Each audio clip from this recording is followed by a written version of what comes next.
For one, am grateful, Mrs. Bush, that they are finally bringing civilization to this savage land. I could not agree with you more, my dear.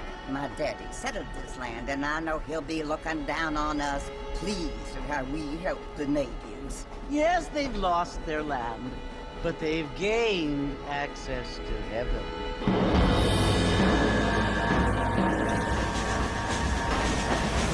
But Father, do you mean unless an innocent receives communion, they're destined to go to hell? It hardly seems fair.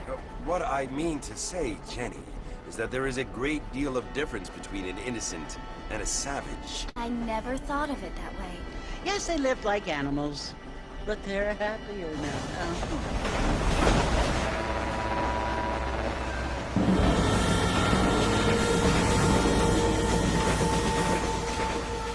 Not only do people now have motor cars, Father, but I heard that pretty soon we will be able to fly. No, only angels can fly, Jenny.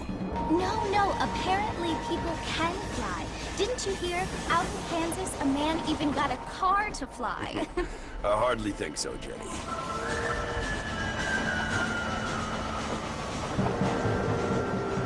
Apparently, Mr. Johns wants to run for governor, which is why he's so concerned with cleaning up the state. Nate Johns. Yes. His family is nothing but hillbilly trash that came here after the war. I don't want to be judgmental, but this state should not be ruled by such a disgusting family. A family without class. Apparently. John's family have made a lot of money, and he has a lot of friends in politics. Mrs. Bush, money isn't everything. There are many things that money cannot buy. It seems that money can buy voters' vote.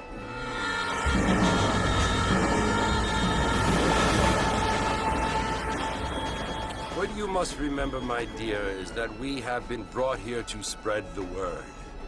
And the word and civilization, they are the same thing. They are the gifts. It is the opportunity we have, the chance to live among people who are decent and who do not kill each other. And who let you worship in peace. It's so confusing, Father.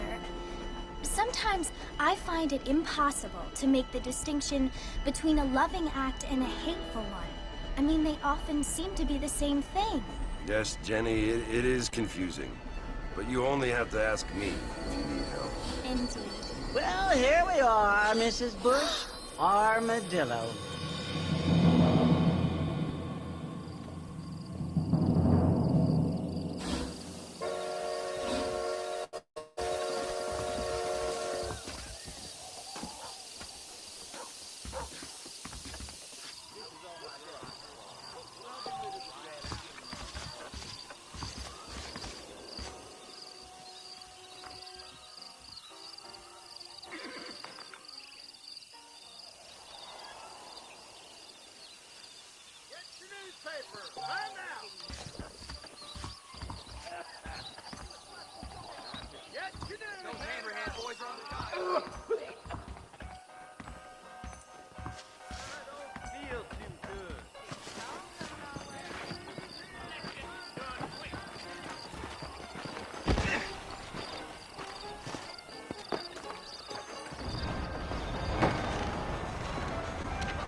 You must be John Marston.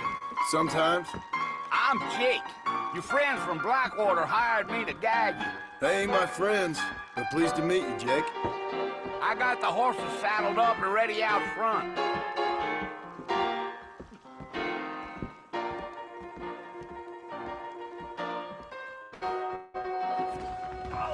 Prospectors died. Certainly focuses the mind, doesn't it? Thank you, kind.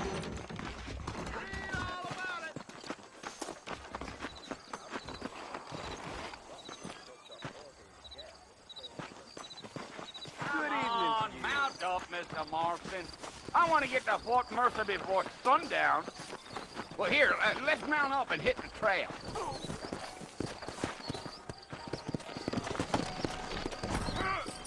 Take it slow on the way out of town. No need to kick up a lot of dust.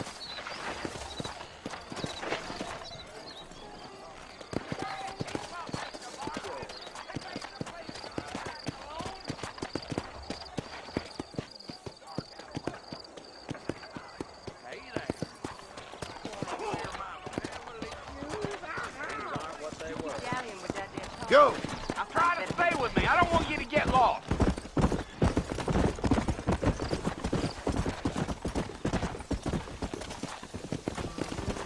Are you planning on spending any time in Armadillo, Mr. Marston? I doubt it.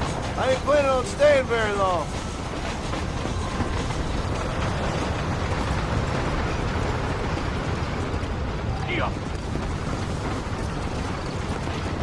Yeah.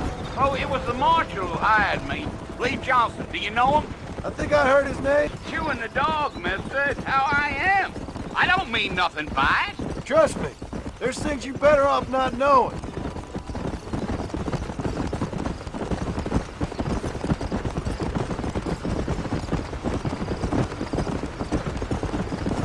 You don't look much like no Blackwater fella. That's because I ain't. If I'm being honest, I don't care much for those highfalutin big city types. Not much at all. Blackwater ain't much of a city. More of a town with delusions, but No, me neither.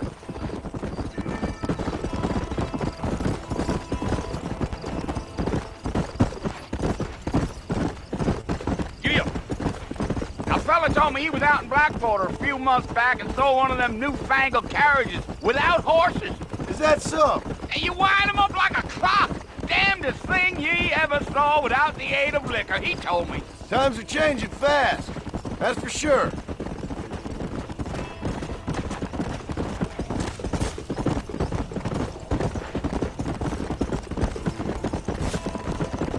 So who's this friend you're looking for? Nobody you need to concern yourself with. Never you mind all my questions, Mr. Marston. I just reckon you might be barking at a knot heading for the fort. We'll see when we get there. But I sure as hell ain't sticking around. Fort Mercer ain't no place for an old man like me to be a dawdling around. Yeah, yeah.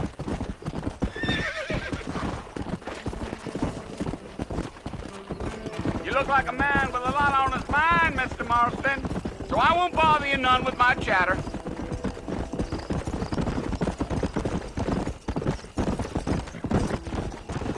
I'll tell you, Mr. Marston, those coyotes eat better than I do. Almost there, Mr. Marston, just over this hill.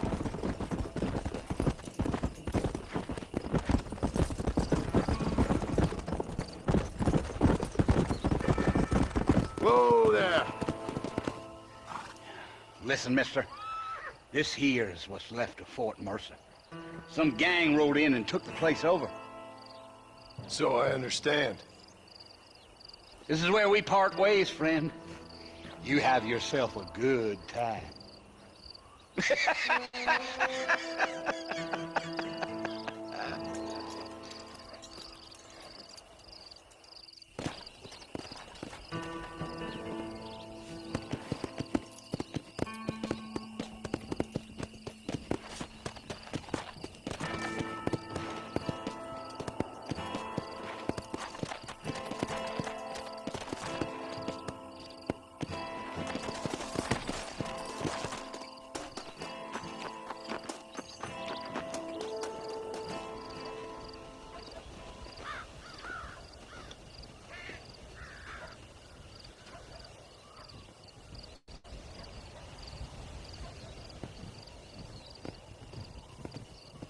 Bill! Bill, I've come for you! Bill Williamson! Come out here right now! Go away now, John. Don't make me kill you. Nobody needs to kill anyone, Bill. You must think I was born yesterday. You always did think I was an idiot.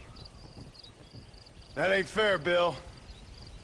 You were as my brother. I've come to try to save you. Oh. Do I look like I need saving?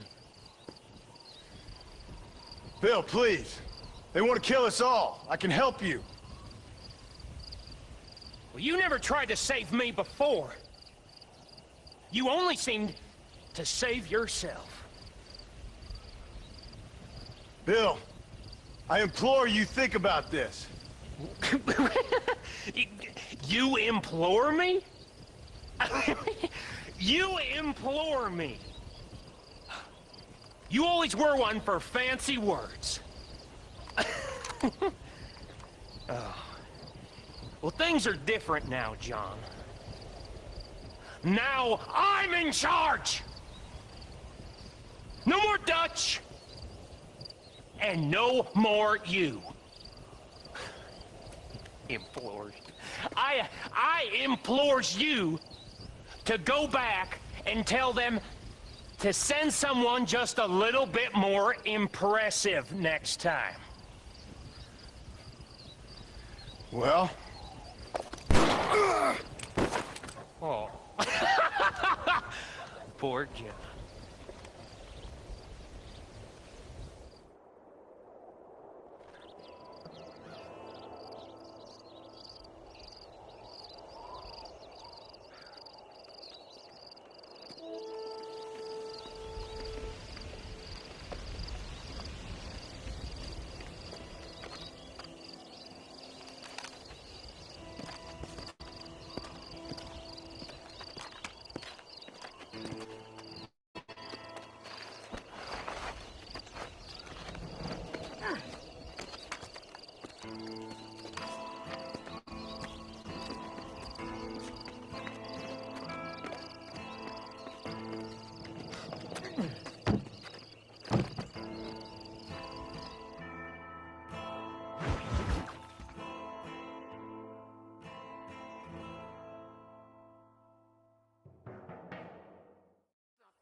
Well, you're alive. So it would seem. So, how do you feel? I don't know the polite word for it. I do. Stupid is the word we use around here. What were you doing? I was doing something stupid. Well, you'll be okay. Once you didn't die, the doctor said you'd be fine. He got the bullets out a couple days ago. Good. It cost us $15. I'm sorry, madam. Should have left me there to die. Did you want to die? I mean, was that it? Was that why you went straight out to Fort Mercer and picked a fight with the worst bandit in the county? To die, Mr. Mr. Marston. John Marston. Bon... Yes. For old time's sake. You know Bill Williamson? Knew him. Long time ago. Well, what was he like? Dumb. Just like you. Thank you, miss. See my hat? I have. And, what will you do now? Now I'm gonna take my time and go after him the less kind way. Well, that sounds very fun, Mr. Marston. Quite heroic. Just like in those penny dreadfuls my brother used to read. Meanwhile, if you'll excuse me, I've got a ranch to run. Of course, if you're feeling better, why not take a ride with me later? Help me patrol the perimeter. You can earn back some of that money we wasted on doctor's bills. Of course.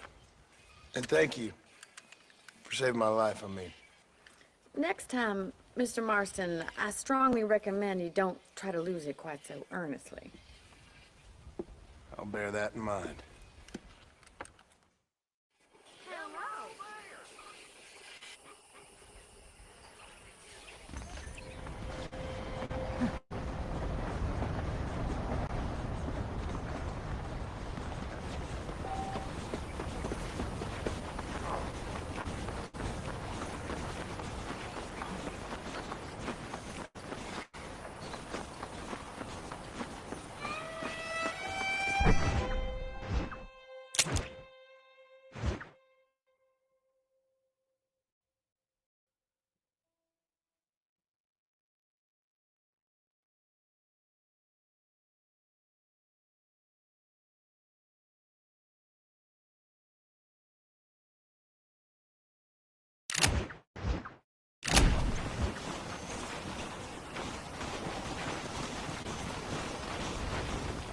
Mr. Marston, back in the land of the living, I see. Figured it's about time I started paying back that $15. Well, no time to waste. The horses are saddled up over here.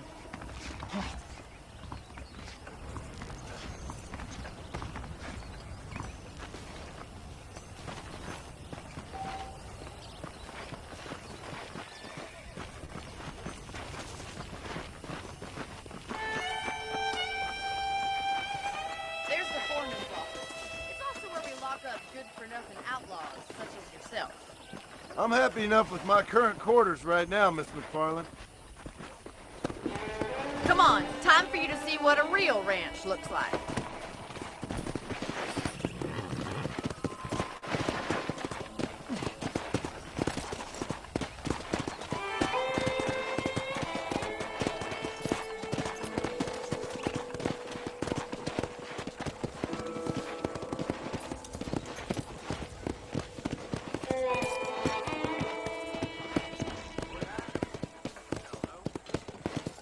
To your right is the general store. You won't find Parisian high fashion, but it's good for the essentials. Very convenient. I don't think I've ever seen a ranch with its own store before.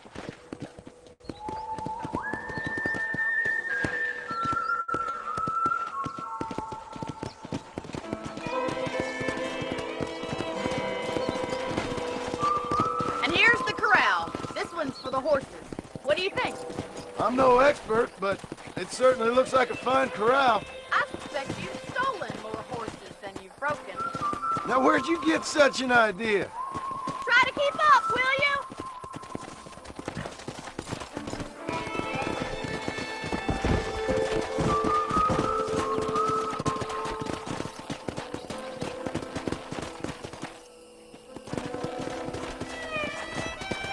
That's the train station. Things sure have changed since the line finally got finished, bringing in all sorts of new folks like yourself. Come on, Mr.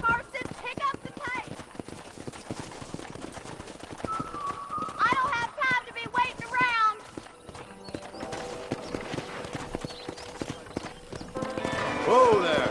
Try to keep up, will you? Come! Come on, boys.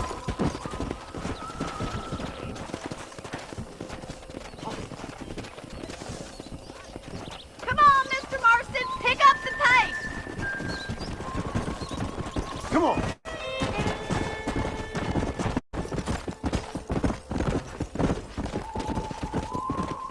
That's the barn over there. Paul built it himself when I was just a little girl. Let's go! I don't have time to be waiting around.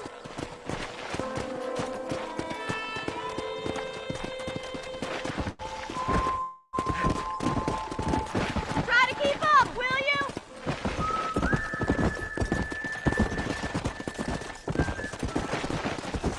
Yeah! And here we are, back at the house. Let's stop for a while before we head out on patrol. You'll get no complaints from me, Miss McFarland.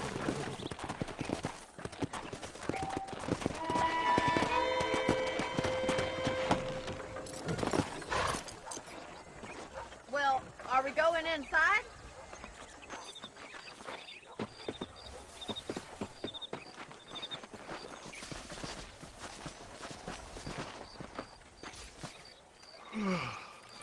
How about a cold drink, Mr. Marston? Thank you, ma'am. Getting shot, then riding a horse seems to take it out of you. I could use a rest. Sure. Come on in. I'll show you the house, and then you can sit for a while. Thank you.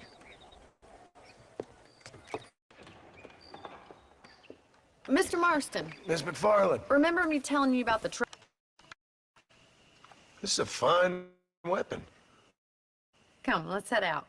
The country is really beautiful at around this time.